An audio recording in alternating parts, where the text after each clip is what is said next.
You're a lot. Okay, a bit of housekeeping, I suppose. First, and not a book haul, although what I'm currently reading 3 books right now, and I finished 2 other ones or something. Some kind of more thematic than others, and not related specifically to this channel at the moment, or this type of programming on this channel. I had stopped working on my screenplay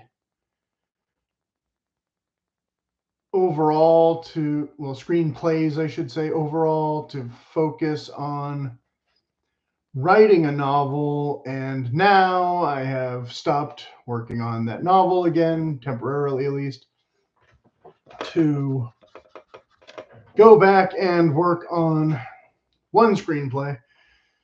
And so what happened was I wrote a big chunk based on some other stuff, kind of jammed it into the middle. And so now I'm kind of smoothing that out, even though Act 3 is a complete nonsense wasteland, whatever. Just a bunch of stuff thrown together that will all mostly be removed again. um, but last week, I did kind of restructure most of Act 1 already, and that helped to accommodate the new stuff. So this, instead of working right now, is I'm kind of just going to chat about this other stuff instead. Like I was watching another video earlier, and I hate an anticlimactic climax or something, right? So one of the books I'm reading right now, this I don't know if this will directly relate to some of the stuff that I'm going to get into later, but yeah, unlike the other creators who do like an 8 or 20 minute video a week or whatever, or a couple times a week, I mean, I just do a long one when I feel like it, and nobody watches the whole thing. So there's a good chance I already did a video covering some stuff that you're thinking about. So hopefully you'll see this and be curious enough to go back and watch some or most of those. Some of them are more me ranting, some are a little more to the point. This one will be a lot more to the point. I know it doesn't seem like it right now, but I kind of hate doing a video that's just me cutting and pasting other people's thoughts, and that's kind of what this might end up. But first, let me talk about the book that I did finally start rereading after working on some other ones. Um, it's not, and I had done a video where we talked about emotional investment or character interiority or whatever already. Emotional investment being the reader, not the character, so it's kind of a slightly separate thing. But other book advice gurus saying that the way they get into a book is this, and that should work for every book more or less. And then, well, not necessarily. So what I'm trying to say is I'm reading a book right now that is not so much emotional investment, at least not on my part, than intellectual a bit. In fact, a couple of these are kind of the same thing. They're not all on a technical level per se, but they are dealing with subject matter that requires more hands-on research and stuff. How many of these details really need to go into the book to make it, yeah, it's more realistic. But if you're not interested in jargon, maybe you're going to DNF or whatever. So whereas I'm more inclined to keep reading it because I want to know more about that part of the subject than some of the conventional storytelling parts of the thing. Anyway, so yes, more emotional investment than intellectual a bit, although it's also an action suspense kind of thing. But what seems to be happening a lot is then the characters, while they're trying to, do this action mission, they keep interacting with their love interest and showing kind of what a great family man they're going to make. The author kind of trying to show them as a well-rounded guy and or whatever. Not, and that's what makes him a good guy instead of a villain, or maybe partly. But in real life, instead, maybe he's gone off on the job for several months, and maybe she's second guessing if he's a dud after all. The Dear John letter, right? But instead, in this particular story, there's always some convenient contrivance so that they can be together, and he gets to be action hero a bit, and also the doting boyfriend or whatever. But it's kind of a fast read and not super bogged down, like I said, with some of these other details and some of these other side tangents so far, although maybe I'm halfway through. And after putting it down for a while, I can't recall whom all the characters were exactly. I'm trying to put the names to the faces again. But yeah, there's plenty of stuff about wet socks and car engines and that kind of thing.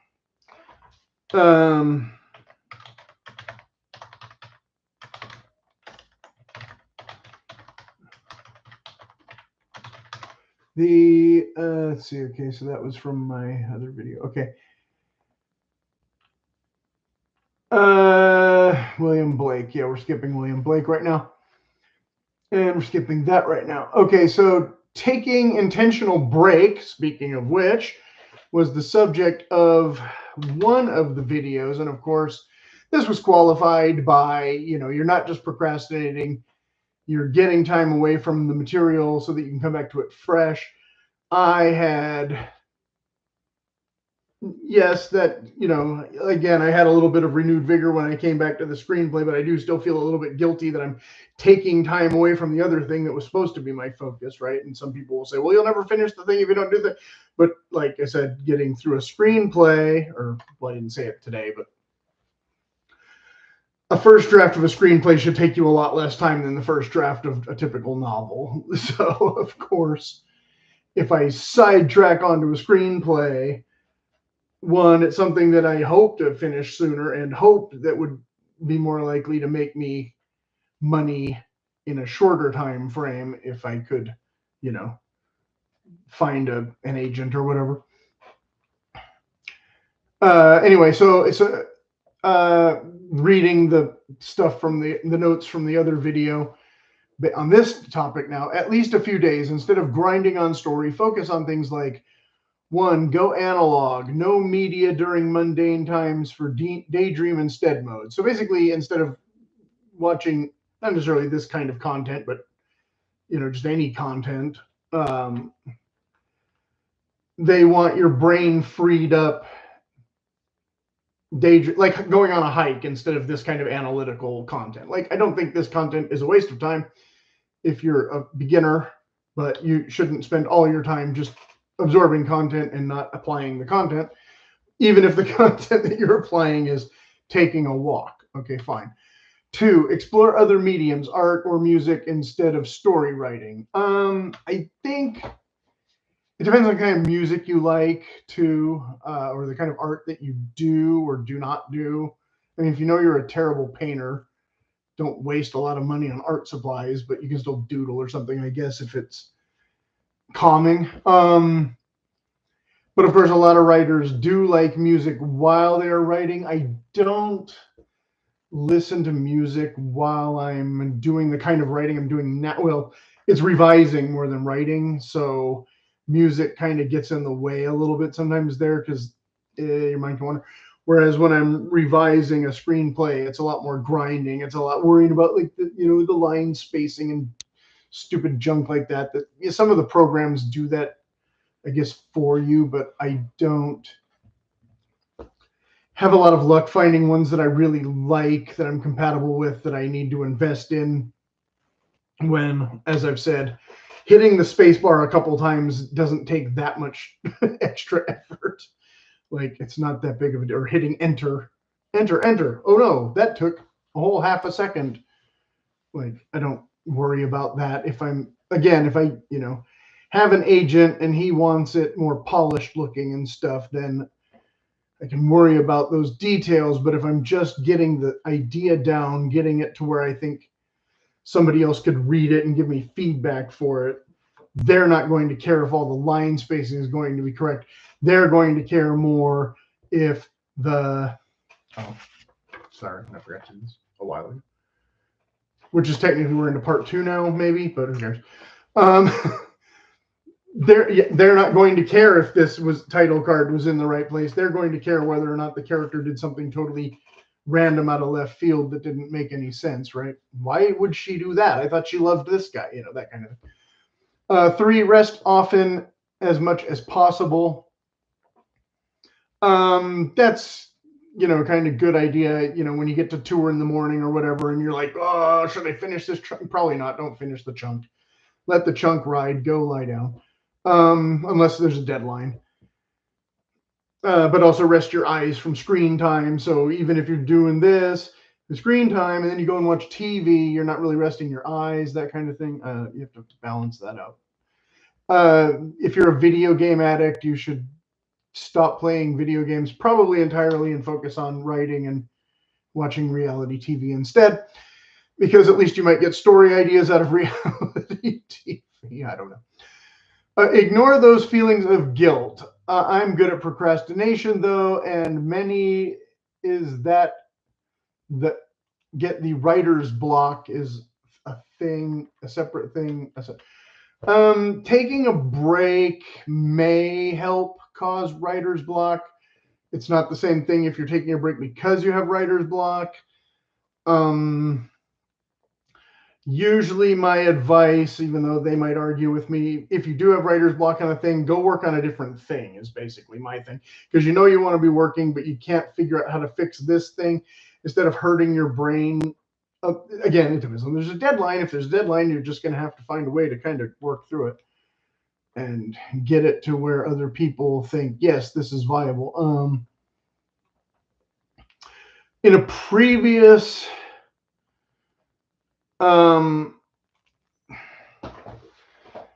procrastination, I mean, yeah, I guess I'm technically doing it right now, but not literally, but you know. Again, if you're working on something, then you're still working on something.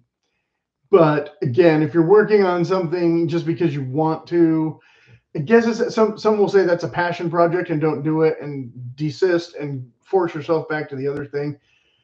I mean, if you're 20, it's not going to matter that much. If you're 40, then you know maybe you're wasting time on the wrong stuff. You know, like if you've never been published yet and that kind of thing, you have to kind of figure that out a little bit, navigate for yourself. So I've been talking a little bit about, you know, other people's perceptions and reactions, which I guess brings us to part 2. So this will be another one of those videos where if you have questions, you can put them in the comments and I'll try and tie it all together or go back. This was stuff that I meant to mention in a previous video, episode 219, in fact. And I might have put some of this in the comments of somewhere. But from a video, 4 ways to tell if your novel is any good. He had said sales, reviews, technical merits, and longevity. Versus 4 ways to gauge if successful or good quality novel. He doesn't quite answer that question. But of course, obviously sales and reviews is on a professional level, whereas technical merits is something that maybe your friends can grade you on, or your writing group, or if you have to pay somebody to critique your stuff before you can send it to an agent. There are metrics that, you know, do exist. Grammar and spelling, again, being kind of the nuts and bolts. Same with the line spacing in the screenplay. Going beyond that, you know, is your theme good? Are your characters compelling? All that kind of thing. So I had joked I should spend my time working on Time Machine instead of books. Duly noted, because I could just go back and become a zillionaire or whatever, right? H.G. Wells wrote some book, and then there was a movie. This was me talking about time machines as a joke. But it hasn't been 100 years since the movie came out, and nobody really talks about the movie anymore. But they do make other movies about time machines still, and Back to the Future marathons every weekend. But I can't mention the occupation industry in Moby book in YouTube comments and such because they get deleted for some reason, and other points I could mention. Apparently, he had talked about the Moby book and some other things, and I had tried in the past and feel like I had been censored. I think I mentioned this somewhere else, but in a recent video, I did talk about that book and stuff, and I don't think it's been censored, but I don't think anybody's watched it either. So what's that? Anyway, so getting to that nitty-gritty stuff. 9 story challenges every writer must learn to overcome. Now, here's where I'm cutting and pasting a little bit, but it ties in, I hope. 1, virtue plateauing. How do you create character change in character whom already morally good at the beginning of the story? Or don't. I had talked about James Bond in some previous video. Gamgee just gets better with time, but then again, he's not the main character. Proves himself steadfast over the duration, honorable, faithful, honest. And then he talked about something called Cowboy Joe. I think he had kind of, well, Sam almost had a descent, though, too, when he takes the ring. Less naive, less idealistic at the end of the book. This guy has stopped his romanticism for life stuff about being a cowboy or whatever. He has wisdom and more experience. And then in the previous video, I had talked about the joke about the wise young gals, because there technically aren't any wise young gals, but they don't all have to be bimbos or whatever, I think was my other joke. Can be subtle changes, if any changes. But as I had said, some characters don't actually change at all, so I don't know why the character arc is always being beaten into your... 2, description, density, slippage. Oh, and then in the above, some comment, someone had put, go home to that girl of yours and start some bloody living. And they had said, Bilbo Baggins could have said that to Sam Gamgee, referring to Rosie as they passed through Rivendell on the way back to the Shire. So there you go. Go home to that girl of yours and start some bloody living was a reference from some movie.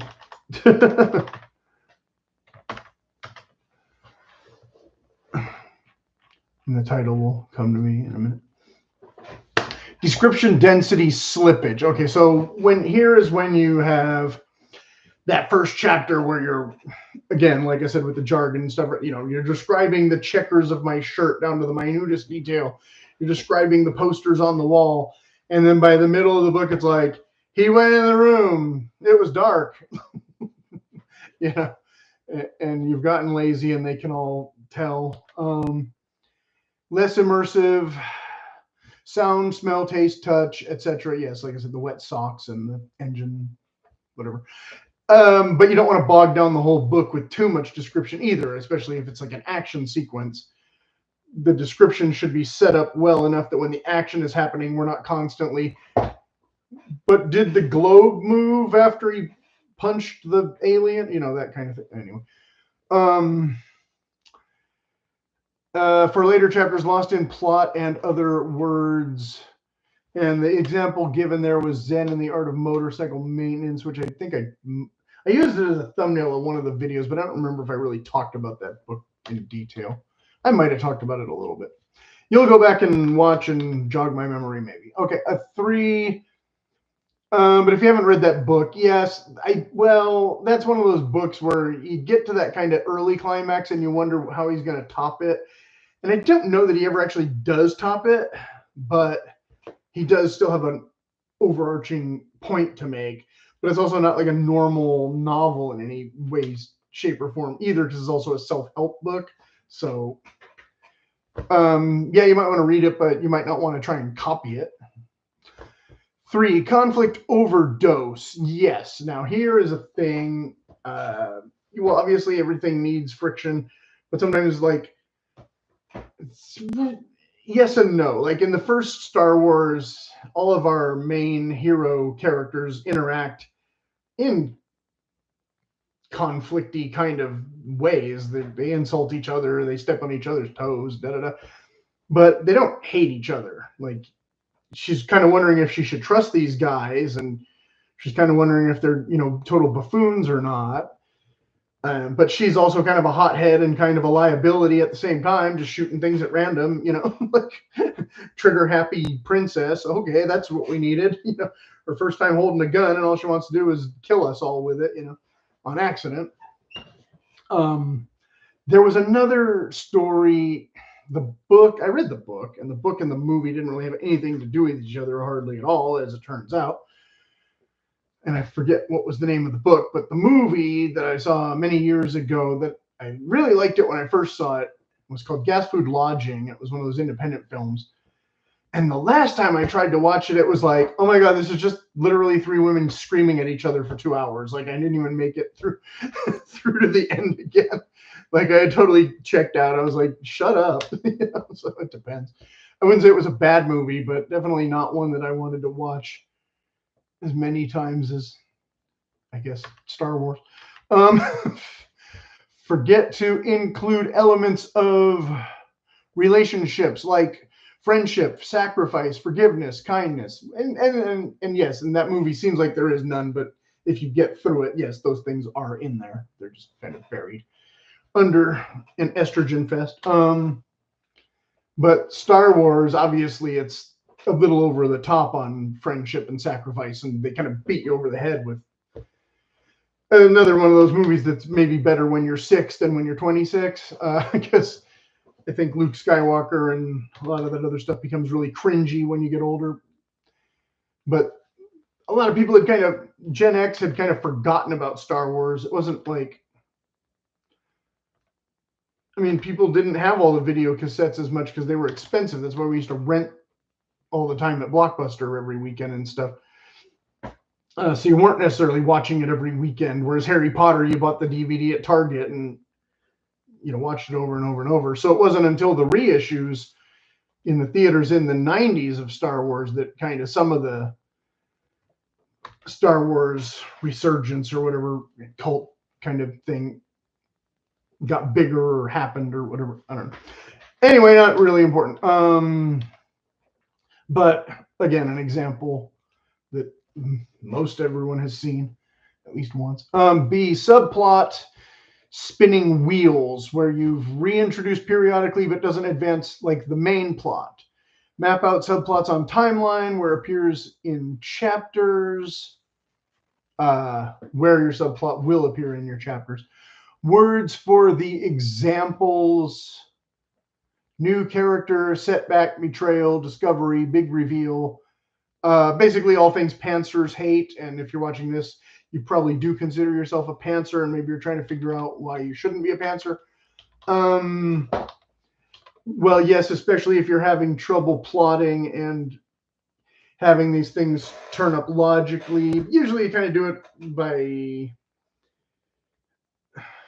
intuition more than like, oh, it's page 76, I better bring back the subplot. So I kind of agree with that, like trying to shoehorn it into automatic page referendums or whatever. I don't work like that as much in prose. In a screenplay, on the other hand, yeah, I'm a little bit more kind of, I don't know, gimmicky or formulaic that way, because then I remember what was supposed to kind of go there to break up the tension of this other part more than anything. So it's like, okay, we've had a whole bunch of argument with the boss. Now let's have a scene where he does something nice with the girlfriend. They go play putt-putt golf or whatever. Like, I kind of do it that way. And again, for first draft, for second draft, you might want to flesh this out more, scale this back more, even this out, smooth this out, yada, yada. Okay, big gaps equals add more bullet dots for more subplot exploration in key spots. Sure. I guess that he's talking about during his outlining process. Can't think of new particular word for the action there, then like if you cannot think of a new particular word. Oh, okay, so you're supposed to assign words to each of your subplot chunks in your story, I guess is his method here.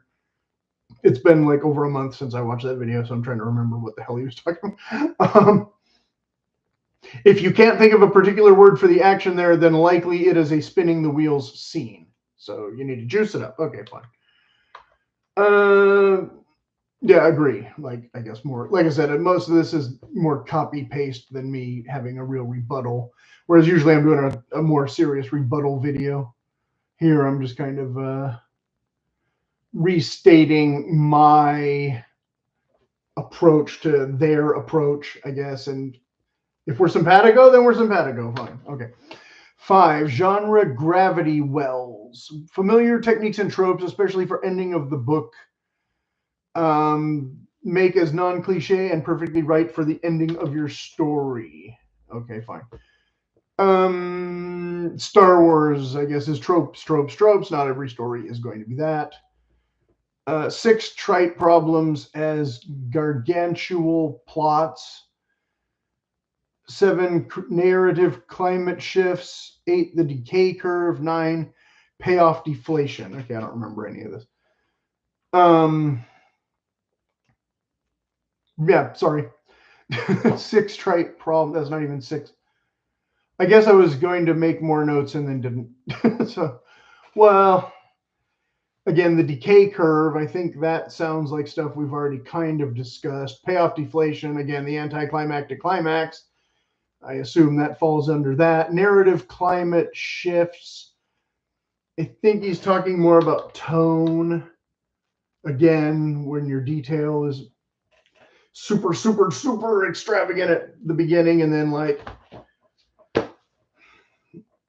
you know, the ending is they kissed or they looked at the sunset, or, you know, something. I don't know. Yeah, sorry. Okay. So anyway, so part 4. If I can figure out how my fingers in the thing work. There we go. 4. The saggy middle video. So just for fun, this was not their video. This was somebody's comment on their video that I thought was worth reading. And so I shall do that.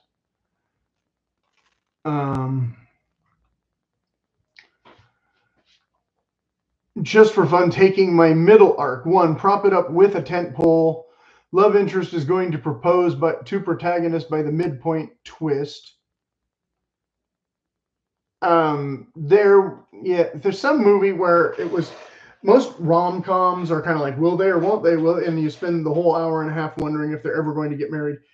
Whereas, like, there's the John Wayne, The Quiet Man, where it's the middle of the movie, all of a sudden they're married, and the second half is how do they navigate that over the course of the next, like, 3 days or whatever. 2, juice the story. Protagonist augments sci-fi, start failing, and she thinks this means her usefulness has expired. Oh. Could be, wouldn't rule it out. You're still a cute android. 3, throw in a digression. Protagonist tries to go treat augmentation issue on her own by seeking out black market contact, someone from her past.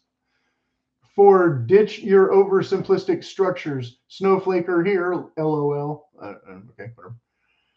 I guess he likes simplistic structures and refuses to make them better. Don't forget about subplot. The romance arc is the subplot, but also the augmentation failing plot is a direct subplot that's showing up here to be further developed in later books. This person might have more time on their hands than you do. Unless you're actually somehow watching this, and then you could clarify how long of a series this is going to be about the whoopee cushion in question.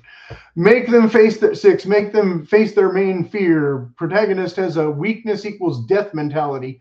Fails to trust in people she should like, unlike her love interest, and goes off on her own to her detriment. So not quite Princess Leia, right?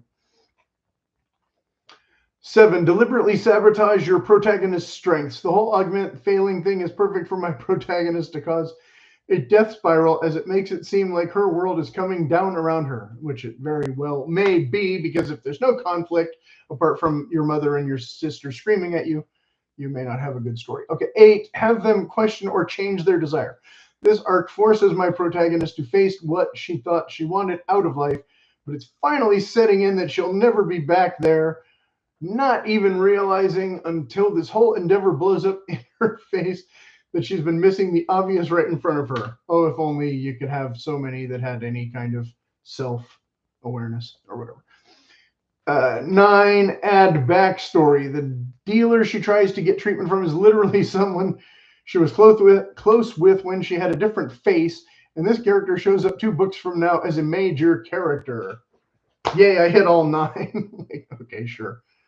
And I didn't quite read all of that before I read it all to you, and I didn't quite read all of that through and go back and fix that either, but whatever. I thought that was reasonably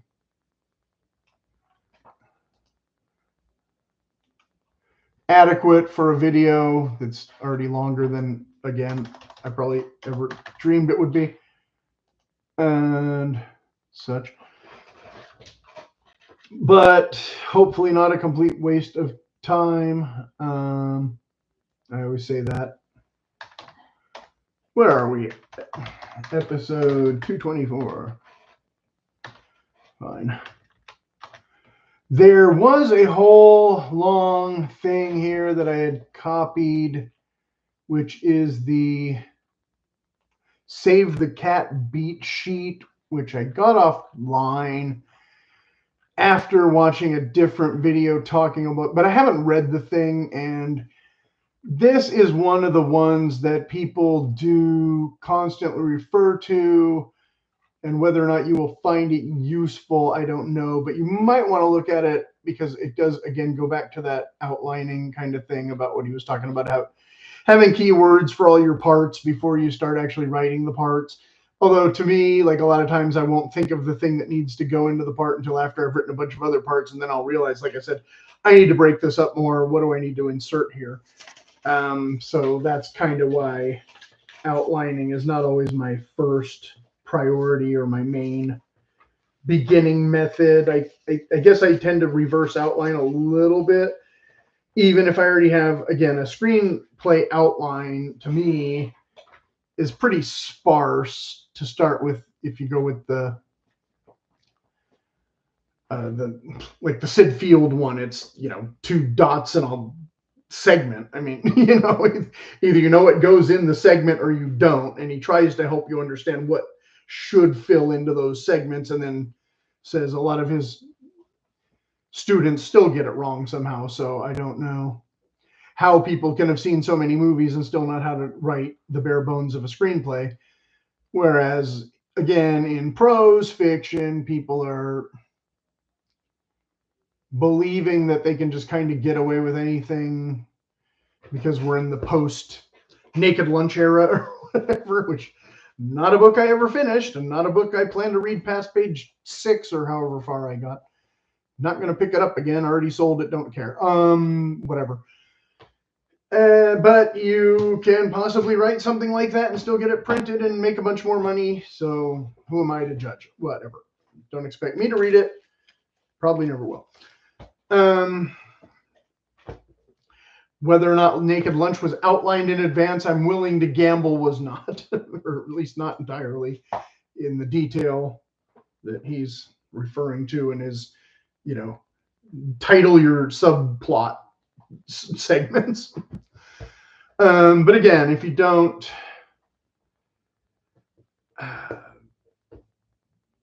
again, prose being slightly separate because it kind of makes sense if you have little chapter headings and stuff.